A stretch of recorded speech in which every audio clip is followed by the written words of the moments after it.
Well, welcome back to another episode of Paint Society. In this episode, I'm going to show you how to replace a bumper and a simple, cool little trick that I personally use to make sure we get a very good color match.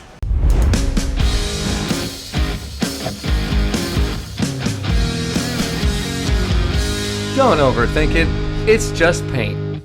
And thanks once again for joining me on this episode. If you're new to the channel, my name is Brian, and this is a channel where we learn, whether we're do-it-yourselfer or even professional level, a lot of tips and tricks along the way to help you out with your paint job. Now, the biggest issue we have along the way with painting is getting a good color match from plastics to metal, and well, when we're just doing a butt panel or panel-to-panel match, meaning no blending at all. And we can see that the factory has already established a standard for not matching your bumpers to their fenders. But this is not an excuse for us. So we're gonna do what we need to do to make sure it matches. Now, this actual plastic and this metal, they'll reflect and hold light differently. That's why you'll see a difference and change. But the biggest issue is that the plastics on the vehicle are not painted at the same facility as the rest of the car. They'll be done at maybe another third-party factory or something like that. So that's actually not the same exact paint. But even if it was the same exact paint, there would still be a slight difference just based off the way that the plastic holds the light. So I'm going to show you today how to get a very good match. It's not going to be perfect, but how to get a very good match and the tips and tricks I use along the way. Now, speaking about the bumper itself, can it be repaired? Yes, it can. Technically, it can. Is it efficient? I don't think so. So we ordered a new OEM bumper right from Honda, and we're gonna prep it and show you how we use this original bumper to get a good color match. Now, the very first thing we're gonna have to do is remove that bumper.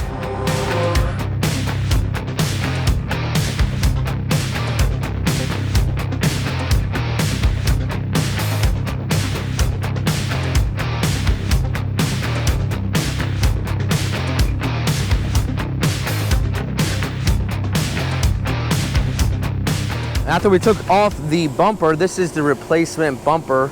Of course, no new panel doesn't come without a little bit of damage. Who here is used to that headache? New part, still some damage. It wasn't too bad. So this is all scuffed up, 320. You know those Honda primers are a little bit tough, so you want to kind of bite into them a little bit. We'll put some sealer over this, but let's go inside and talk about the color. Let's clear some things up and clear up a little bit of confusion here. Two vehicles, two different models, two different years, same exact color code, NH830M. This one is a little bit greener. This one is a little bit redder. So it does not matter if they have the same color code. This is why there's variations. This is why there's color chips. And that's exactly what we're going to figure out right now. Now, the ideal situation is to check the color outside between 10 a.m. and around 2 p.m.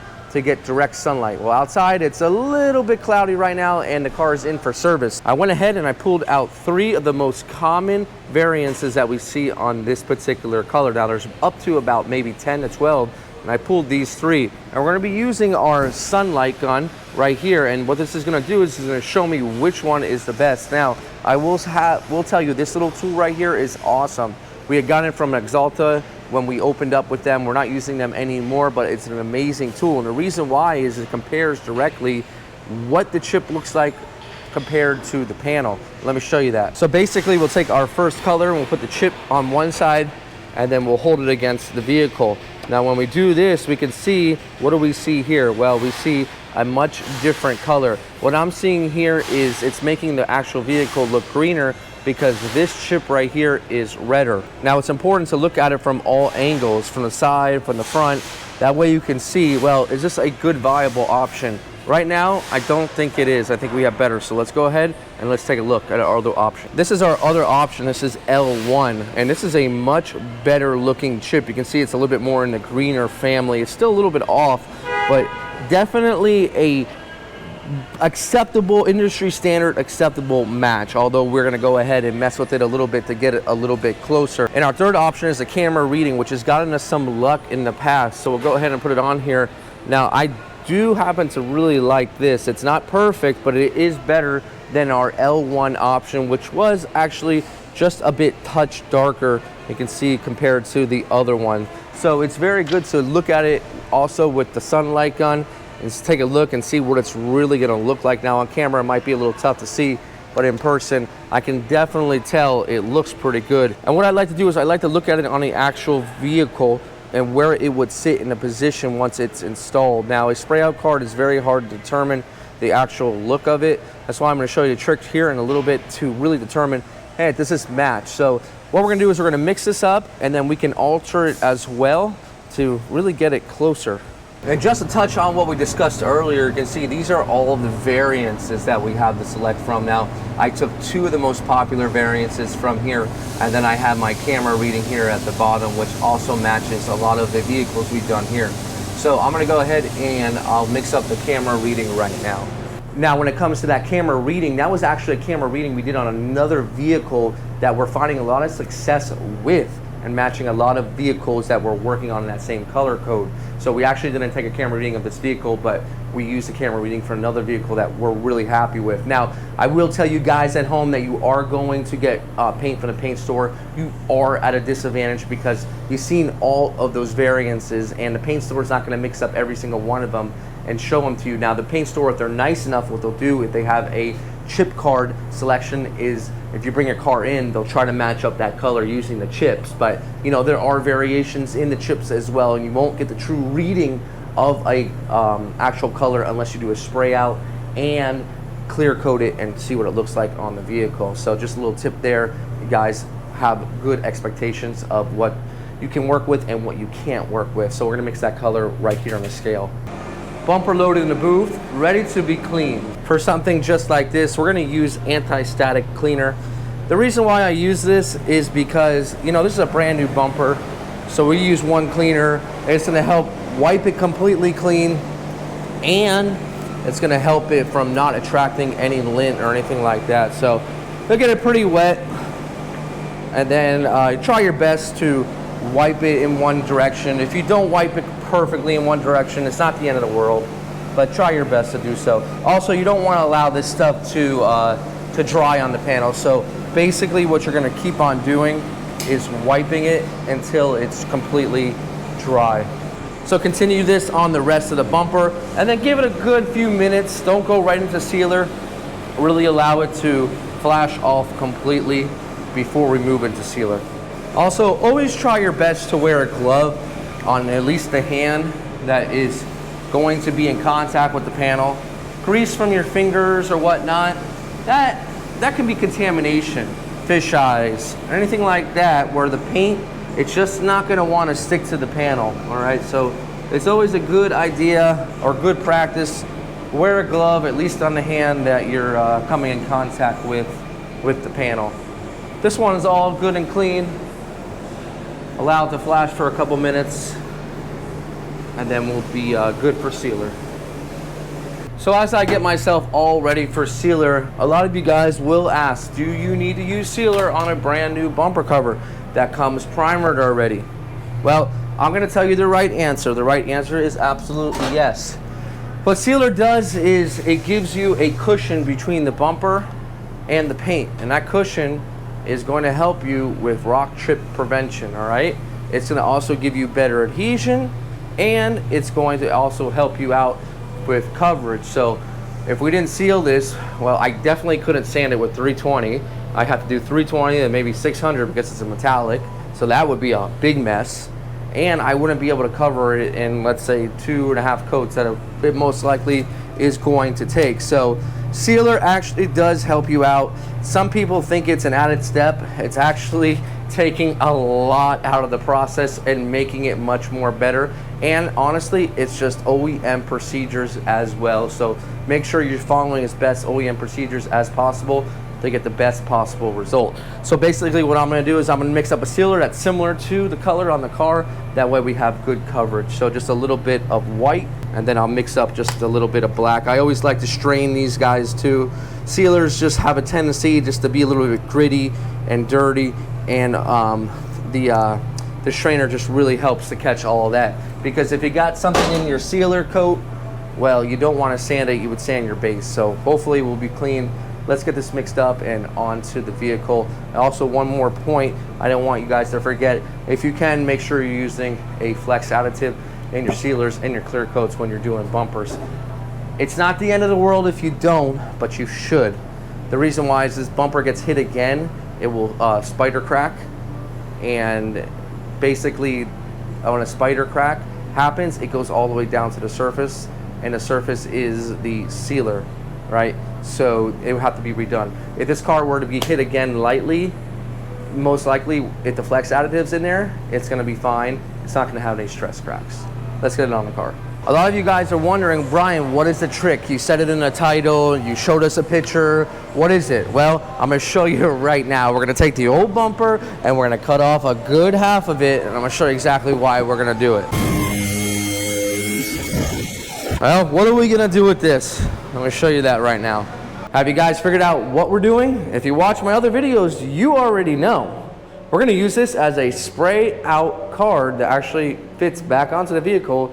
So before we clear this, we're gonna work the color just a little bit if we need to, get as close as possible, and then clear it. This is a cheap way to do it, all right? You don't even need to sand this. So we're gonna put down sealer here, put down sealer here, treat them exactly the same. A lot of you guys are wondering, do I put a adhesion promoter? Nope, it's already been primed, you're good. If you have burn throughs to plastic, yeah, you can put it on those, but you don't need to put a adhesion promoter on. Go ahead, write the sealer if it's already primed.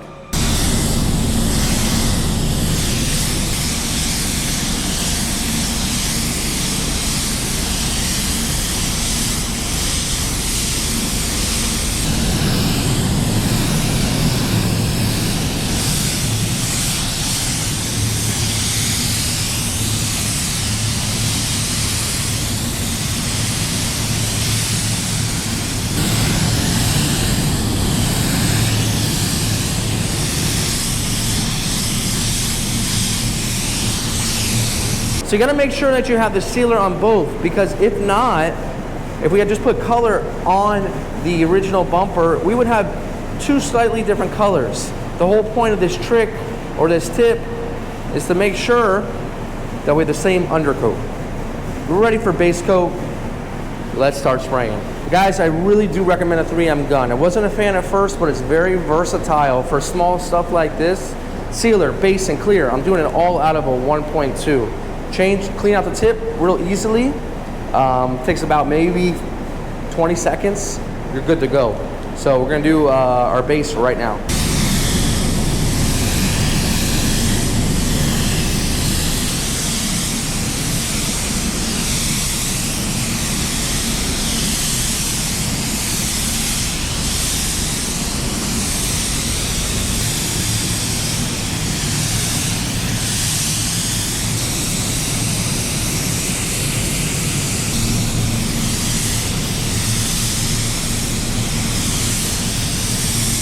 So this is our panel right here, and the beauty of this is we can just put it right on and check our color.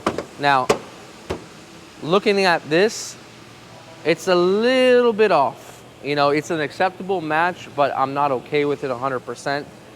This is gonna need a little bit of blue-green transparent toner. We're gonna add that into the mix, and we're gonna see if we can move the color a little bit closer to what the fender looks like. So let's go do that. I'm gonna add just a little bit at a time, and then I'm gonna use my bumper spray out to see if it changes. So I got about, I would say, 3 to 4 ounces in here, so I'm adding about maybe 5 drops, and that's a small amount, but let's see if it changes it or not. Whenever I add a little bit of toner, I'll always add a little bit more reducer in there, and then we'll shake it back up.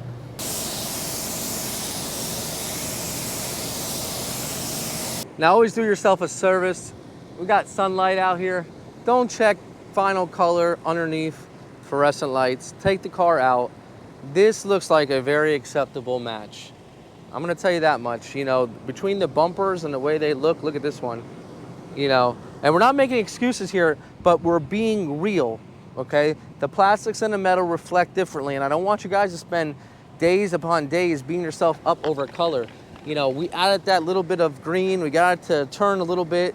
It looks a little bit off because of the way that the light reflects, but this is actually way better than what we had on there. So what I'm going to do is we'll use this color. We'll put one coat on there, and then I'm going to tell you a funny story.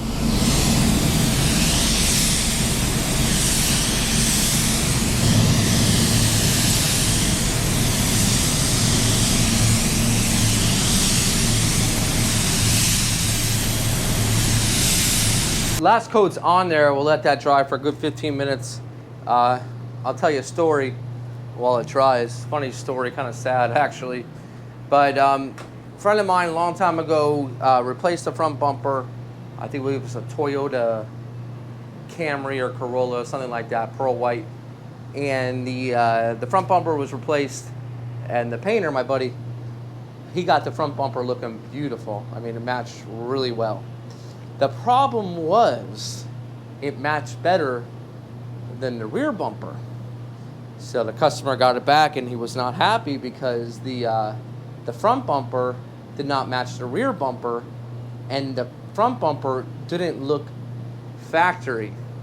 Factory to him was a mismatched bumper. So the customer actually wanted them to redo. They ended up redoing the front bumper and mismatching it to look factory like the rear. So what do you think about that? I mean, in all honesty, I'm kind of weird like that too.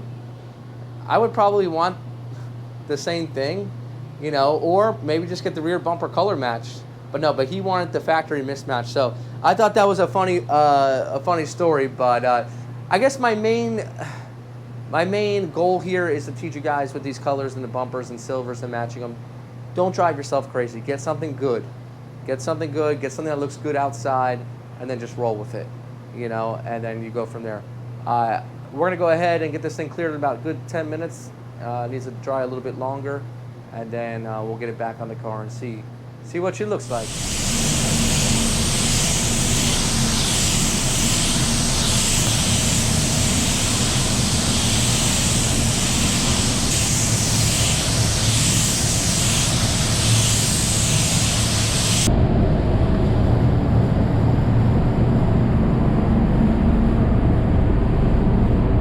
And it's all fully assembled. I gotta say, this is a very solid minivan. You gotta love your Honda Odyssey.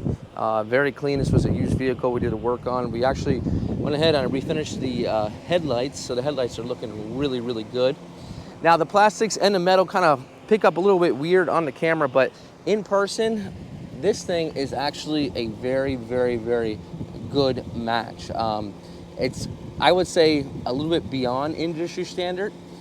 Because industry standard kind of looks something like this, you know, not great, but I'm really happy with the way this one came out. Now just that little bit of help from that spray out card, if you will, really goes a long way.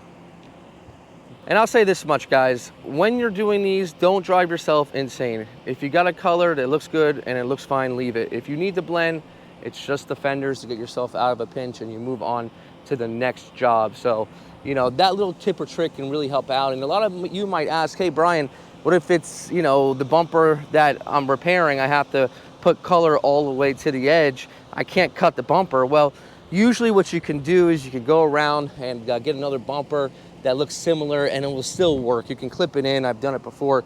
It just gives you a better visual aid as to, you know, hey, is this color gonna match well? Before you clear it and do all that and waste your time and money, a simple trick just to get you by, and I will tell you, it really, really, really does help out. So I'm really proud of this one, really happy with the way that this one looks. So guys, this is Brian from Paint Side reminding you, don't overthink it, it's just paint. See you guys on the next one.